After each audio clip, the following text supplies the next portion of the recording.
Baseball's trade deadline has come and gone, and many big trades that took place back in July have set up some teams for success as we head down the final stretch of the season.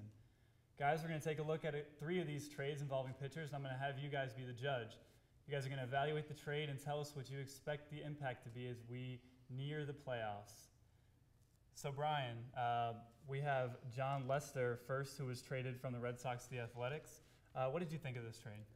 Well, here's the thing with the Oakland A's trade. You got to keep in mind the big picture. He's getting paid so much money. The A's have, an $80 million salary so far this year, which is more than in the history under Billy Beane.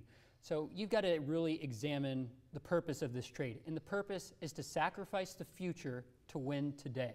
They got rid of Addison Russell. They got rid of Dan Straley. They got rid of Tommy Malone for Samardzija and Hamill to begin with. But now that they've picked up Lester and Adam Dunn as well, they're really sacrificing a lot to win this postseason.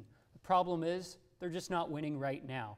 And it's a little too early for me to evaluate this trade simply because we aren't at the purpose. They need to get to the postseason first.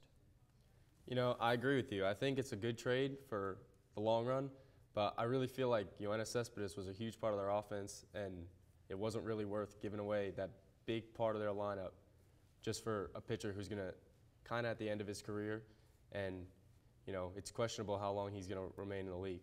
Well, I'm not saying Jon Lester's a long-term solution. I think he's a short-term solution for this postseason only. Come off season, I think he's gone. Now, in regards to Cespedes, I'm from the Bay Area. Everyone back home loves the San Francisco Giants. I'm an A's fan, and I've seen Cespedes play many times. But the problem isn't Cespedes. The problem is the lack of other people stepping up.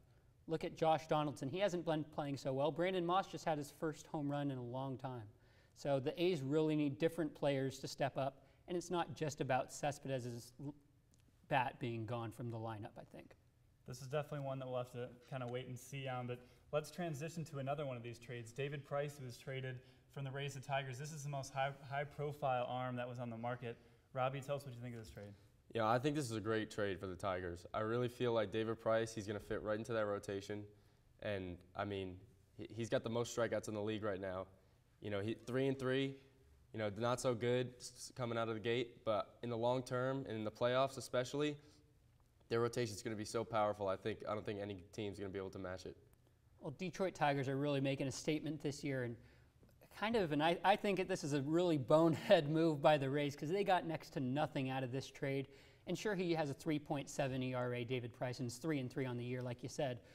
But he's a guy who has that postseason experience who you can really depend on and look to step up, just like Jon Lester, who had that postseason experience. I think David Price can be a valuable asset if the Tigers get to that postseason, which they're still fighting for against the Royals. Yeah, they got those 3 right-handers, Porcello, Smiley, and Verlander, and the left-hander, who's so powerful, really complements them well, I think. Yeah, David Price has definitely been as advertised and very good for the Tigers since that trade. But now let's go back to the Red Sox. They were selling this year, and Jake Peavy was traded as well to the San Francisco Giants. What did you think of this trade? Well, I can't really talk much about the Red Sox end of things, but in terms of the Giants acquiring him, look, he's got a 5-4 record. He's doing great. But a 2.29 ERA with a 5-4 record is inexcusable. The Giants, they lost, I think, 17-0 to the Dodgers over the weekend. They have 0 offense lately. Now, nevertheless, I think they are in an easy division, so they have lighter opponents like the Rockies. Dodgers really their main competition at this point. But if the Giants can give Peavy that run support that he needs, they can be a dangerous threat. I kind of disagree with you there because Peavy, how many surgeries has he had over the years?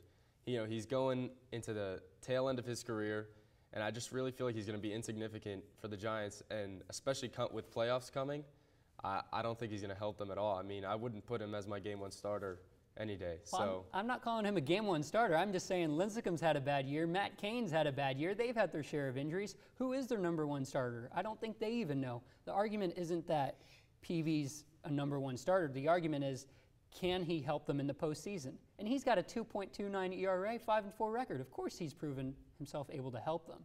But the lack of bats is really the key. The Giants have the potential to pitch, especially with Bumgarner, but if they can't hit, season's over. I don't think it's going to be a repeat of World Series champs this year. Yeah, well, as with all these trades, we'll have to wait and see. A couple weeks left here in the season. We'll see how these play out. So thanks, guys. That's all the time we have for One-on-One Sports Webcast. If you missed anything or just want to watch it again, you can check us out online at youtube.com/oneonOnesports. Also, make sure to like us on Facebook and follow us on Twitter at One-on-One Sports. For all the producers and crew, thank you for watching, and until next time, whose side are you on? No.